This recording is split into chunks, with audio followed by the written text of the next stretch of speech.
जी आपको self defence आता है क्या? सेल्फ डिफेंस की तो बहुत इंपॉर्टेंस है। जितना इंपॉर्टेंट हमारे लिए कुकिंग है, क्योंकि हमारे बेसिक लाइफ स्किल्स है, वैसे ही सेल्फ डिफेंस भी है, क्योंकि you are dependent on yourself. Self defence, fitness और गुड हेल्थ में क्या एक कनेक्शन है? Self defence, fitness and good health में एक कनेक्शन है। हमारी फिजिक का, हमारे मेंटल हेल्थ का, हमारे काफ़ी अच्छा रहेगा, हेल्थी रहेगा, वो रहेगा। फिट रहेंगी अगर आप वो सेल्फ डिफेंस। ओके, मैं आपसे लास्ट क्वेश्चन करना चाहूंगी, क्या कभी आपको सेल्फ डिफेंस करने की जरूरत पड़ी है क्या?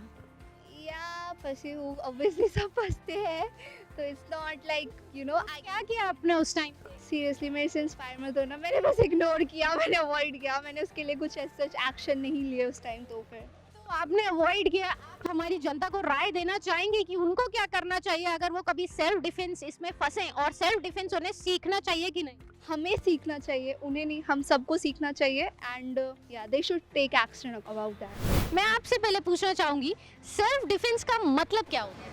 सेल्फ डिफेंस ऐसी चीज़ है जो आजकल सभी को आनी चाहिए, क्योंकि इसकी इम्पोर्टेंस ये है कि जैसे हम देख रहे हैं हर जगह, मतलब लोग ओपनली बात तो करना नहीं चाहते इसके बारे में, लेकिन आनी तो सबको चाहिए। ऐसे कि कभी भी कुछ लाइफ में मुश्किलें आती है, हमें कोप अप करना जानना चाहिए, उसे कैसे होना है, एंड कुछ भी हो तो डरना नहीं है, उस चीज़ों से हमें लड़नी चाहिए और कुछ भी ब्रेवरी के साथ हमें उसको सामना करना चाहिए। आपको किसी को भी सेल्फ डिफेंस की स्किल आती है क्या? ऐसा नहीं है कि कुछ ऐसा सिचुएशन बहुत सीवियर आई है, बट आई तो ऐसा नहीं है।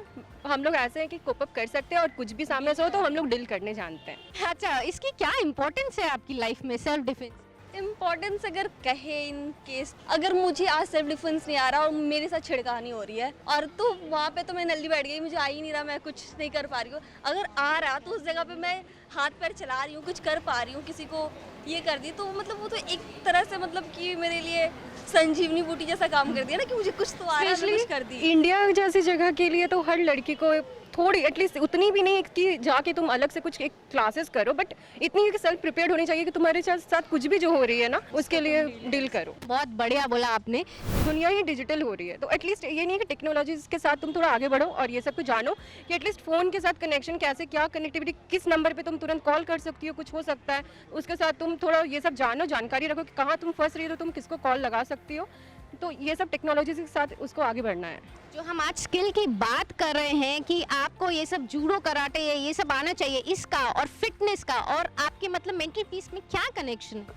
Thanks for asking. किसी ने तो मेंटल हेल्थ के बारे में पूछा नहीं, तो मेंटल हेल्थ की तो किसी को पड़ी ही नहीं है। सबको फिजिकल हेल्थ, दिमाग बीमार होता है वो तो किसी को दिखता नहीं, लेकिन बॉडी बीमार और गर्म हो गई तो मतलब बीमार है, लोगों को दिखता नहीं है, लेकिन हाँ होती है। मेंटली भी लोग वीक होते हैं, मेंटली भी लोग कमजोर होते हैं, जो कोई नहीं समझना चाहता। वो चाहे कॉलेज से हो, चाहे वर्क लाइफ हो, या कुछ भी हो, हर तरह से लोग परेशान होते हैं। सिर्फ फीवर ही नहीं होता है बीमारी। और ज़रूरी नहीं है कि जो मेंटली किसी चीज़ से डील कर रहा है ना कि उसको बाहर से दिखे। तो ऐसा नहीं है कि हम अगर कोई दूसरे इंसान कुछ बाहर से अगर कुछ उसके दिमाग में चल रही है तो वो अपना भ्रास उसके ऊपर उतार दे। भाई उसकी लाइफ में भी कुछ चल रही है, दुनिया में हर कोई अपना कुछ ना कुछ फाइट कर रहा है, किसी से परेशान है, वो डील हो ही रही है। तो ऐसा है कि मेंटली को ध्यान रखते हुए सबको एक दूसरे को साथ रहनी चाहिए। ये नहीं कि तुम उसके साथ कुछ भी ऐसा कर दो, व्यवहार कर दो। ठीक है, जाते जाते हमारे विमेंस को कुछ मैसेज दे दीजिए आप। No one will come to help you, will only have to help yourself. Really nice. आपको इंडिपेंडेंट होना है, किसी पे भी निर्भर नहीं रहना है। कोई आएगा और आपको बचाएगा, बस वो दिन चले गए। आपको आपकी रक्षा, आत्मरक्षा खुद करनी है। थैंक यू सो मच अपने व्यूज देने के लिए।